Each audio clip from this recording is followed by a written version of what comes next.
మహాకుంభ మేళాకి వెళ్ళాలని చాలా మంది అనుకుంటున్నారు. కానీ అక్కడికి వెళ్ళాలి అని అంటే అరేంజ్మెంట్స్ ఏమున్నాయి? అక్కడికి వెళ్ళిన తర్వాత ఏమన్నా ఇబ్బందులు ఉంటాయా? అసలు వెళ్ళగలుగుతామా లేదా అని చెప్పి కొంతమంది సంకోచిస్తున్నారు. నేను నా పర్సనల్ ఎక్స్‌పీరియన్స్ తో చెప్తున్నాను. వెళ్ళాలి అన్న ఆలోచన మీకు వస్తే డెఫినెట్ గా స్టార్ట్ అయిపోయింది. అక్కడ ఉన్న భగవంతుడు, అక్కడ ఉన్న శక్తియే మిమ్మల్ని అక్కడికి తీసుకొని వెళ్ళిపోతది. It's really nice divine place. దేనికి హెసిటేట్ అవ్వకండి. వెళ్ళాలి అన్న ఆలోచన వస్తే ఇప్పుడే స్టార్ట్ అయిపోండి. నేను నా పర్సనల్ ఎక్స్పీరియన్స్ తో చెప్తున్నాను. మనం ప్రయాగరాజ్ కుంభమేళ ఎక్కడైతే జరుగుతుందో అక్కడికి వెళ్ళాలి అని అంటే లక్నో, అయోధ్య, వారణాసి ఈ త్రీ నుంచి మనం కనెక్ట్ అవ్వచ్చు. పోతే అయోధ్యకి వారణాసికి కంపేర్ చేస్తే లక్నోకి కనెక్టివిటీ ఎక్కువ ఉంది. బికాస్ ఇట్స్ క్యాపిటల్ సిటీ కాబట్టి మీరు బై బస్ అన్నా, ట్రైన్ అన్నా, ఫ్లైట్ త్రూ ఎయిర్వేస్ ఎలాగైనా వెళ్ళాలి అంటే ఇక్కడ మనకి ఎక్కువ దొరుకుతుంది. బికాస్ చాలా డిమాండ్ ఉంది కాబట్టి ఆల్ ఆఫ్ ఎ సడన్ మనకి టికెట్స్ దొరకట్లేదు. నేను ఒక 12 hours స్పాన్ ఇప్పుడు వెళ్ళాలి అని అనుకున్నాను, వెంటనే బుక్ చేశాను కాబట్టి నాకు కష్టమైంది టికెట్స్ దొరకడము. కాబట్టి నేను ఎలా ప్లాన్ చేశానంటే నేను లక్నోలో దిగాను, త్రూ హైదరాబాద్ లక్నోకి వెళ్ళాను. లక్నో నుంచి అయోధ్యకి 140 kilometers త్రూ రోడ్ కార్లో వచ్చాను. అయోధ్యలో స్టే చేశాను. అసలుకి నేను అయోధ్యకి వెళ్ళిన తర్వాత నేను రిటర్న్ టికెట్స్ బుక్ చేసుకోలేదన్నమాట. ఎందుకు అని అంటే అయోధ్యలో క్రౌడ్ ఉంటుంది, ప్రయాగ్రాజ్ లో క్రౌడ్ ఉంటుంది, అసలు దర్శనం కావాలంటే ఎన్ని గంటలు పడుతుంది, ఎన్ని రోజులు పడుతుంది అని భయపడ్డాను. కానీ యూ వోంట్ బిలీవ్, లక్షల మంది జనాలు అయోధ్య భవ్య రామ్ మందిర్ లో ఉన్నారు. కానీ నా దర్శనం గంట సేపట్లో అయిపోయింది. అక్కడ ఎలాంటి అంటే ఆపడాలు అలాంటివి ఏమీ లేదు. యూ పీపుల్ విల్ అంటే పోతూనే ఉంటాము, దివ్యంగా మనకు దర్శనం చేసుకుంటాము, బయటికి వచ్చేస్తాం. చాలా easy and it's really a nice experience. Ayodhya Ram మందిరం తర్వాత 170 kilometers నేను ఎర్లీ మార్నింగ్ రూమ్ తీసుకున్నాను, అక్కడే స్టే చేశాను. మళ్ళా రూమ్స్ గురించి కూడా ఏంటంటే డిమాండ్ అండ్ సప్లై ఎక్కువ కాస్ట్ ఉన్నాయి. Because all of a sudden Kumbh Mela కాబట్టి రూమ్స్ కాస్ట్ ఎక్కువ పెరిగింది, దొరకడం కూడా కష్టం ఉంది. కాబట్టి మీరు కొంచెం ప్లాన్ చేసుకొని వెళ్ళండి ఆ విషయాలు. అయోధ్యలో నేను ఎర్లీ మార్నింగ్ 4 o'clock 5 o'clock ఆ టైంలో లేసి త్రూ రోడ్ 170 kilometers 4 hours లో డ్రైవ్ చేశాను. డ్రైవింగ్ కూడా చాలా ఈజీగా ఉంది, ముందులాగా అలా ఏమీ లేదు. రోడ్స్ బేస్ చాలా బాగున్నాయి, ఈజీగా డ్రైవ్ చేసుకొని వెళ్ళిపోవచ్చు. తర్వాత ప్రయాగ్ వెళ్ళాను, కుంభమేళాకి వెళ్ళిన తర్వాత అక్కడ నేను నది స్నానం చేసిన తర్వాత మళ్ళా అక్కడ నుంచి విత్ ఇన్ 1 hour టైంలో 130 kilometers ట్రావెల్ చేసి వారణాసికి వెళ్ళాను. 3 hours డ్రైవ్ అది. వారణాసిలో నేను స్టే చేశాను.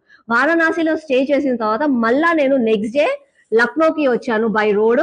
వచ్చి నేను లక్నో నుంచి ఫ్లైట్ తీసుకొని వచ్చాను. ఎందుకనంటే నేను సడన్ గా ప్లాన్ చేశాను కాబట్టి నాకు వారణాసిలో కానీ అయోధ్యలో కానీ నాకు ఫ్లైట్ టికెట్స్ దొరకలేదు. నేను ఇదంతా జర్నీ మంచి దర్శనము, వారణాసిలో ఒక 2 గంటలు అయింది శివుని దర్శనానికి. ఇవంతా అయిన తర్వాత నాకు టైం వచ్చేసి 60 hours. 60 hours లో నేను ఇదంతా జర్నీ కంప్లీట్ చేసుకున్నాను. పర్ హెడ్ అంటే నేను త్రూ ఫ్లైట్ వెళ్ళాను, అది కూడా లాస్ట్ మూమెంట్ లో బుక్ చేసుకున్నాను కాబట్టి నాకు 35,000 rupees పడింది సుమారుగా. అండ్ ప్రయాగ్రాజ్ కి వచ్చిన తర్వాత అసలుకి 25 kilometers దూరంలోనే మీకు ఒక ప్రపంచం, ఒక దైవానికి ఏంటి అన్నది అక్కడ మనకు కనిపిస్తుంది. చాలా మందికి చాలా అంటే 25 kilometers ముందు ఆపుతున్నారంట, అదంట ఇదంట, అంత దూరం నడవాలా అని ఆలోచిస్తారు.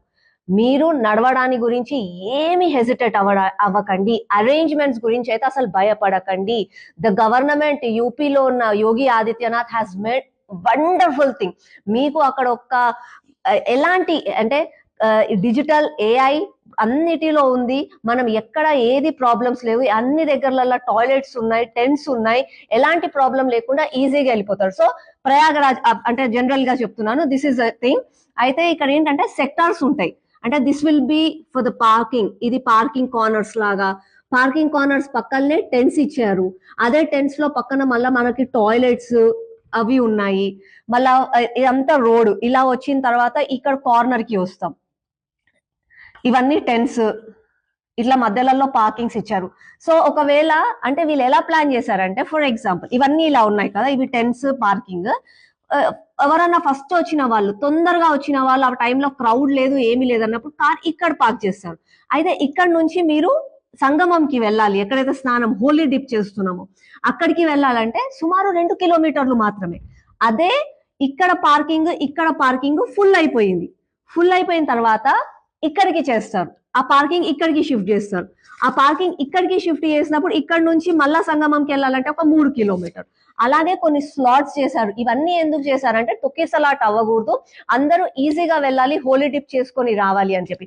మళ్ళీ ఇదంతా ఎలా చేస్తున్నారంటే దే ఆర్ డూయింగ్ సర్వే, అంటే ఏరియల్ సర్వేస్ రెగ్యులర్ గా జరుగుతున్నాయి, దాన్ని బట్టి వాళ్ళు చూసి షిఫ్ట్ చేస్తున్నారు. ఈజీగా నడుచుకుంటూ వెళ్తాము. 5 కిలోమీటర్ల దగ్గర కూడా మీ కార్ ఆపినా ఇక్కడి నుంచి ఇక్కడికి నడవాలి అని హెసిటేట్ అవ్వకుండా ఈజీగా వెళ్ళిపోతారు. మీకు నడవలేకున్నా సరే మీరు ఈజీగా వెళ్ళిపోతారు. ఆ శక్తి మిమ్మల్ని అక్కడికి తీసుకొని వెళ్ళిపోతుంది. వన్స్ యూ రీచ్ సంగం, చాలా మంది ఇక్కడే హోలీ డిప్ చేస్తున్నారు.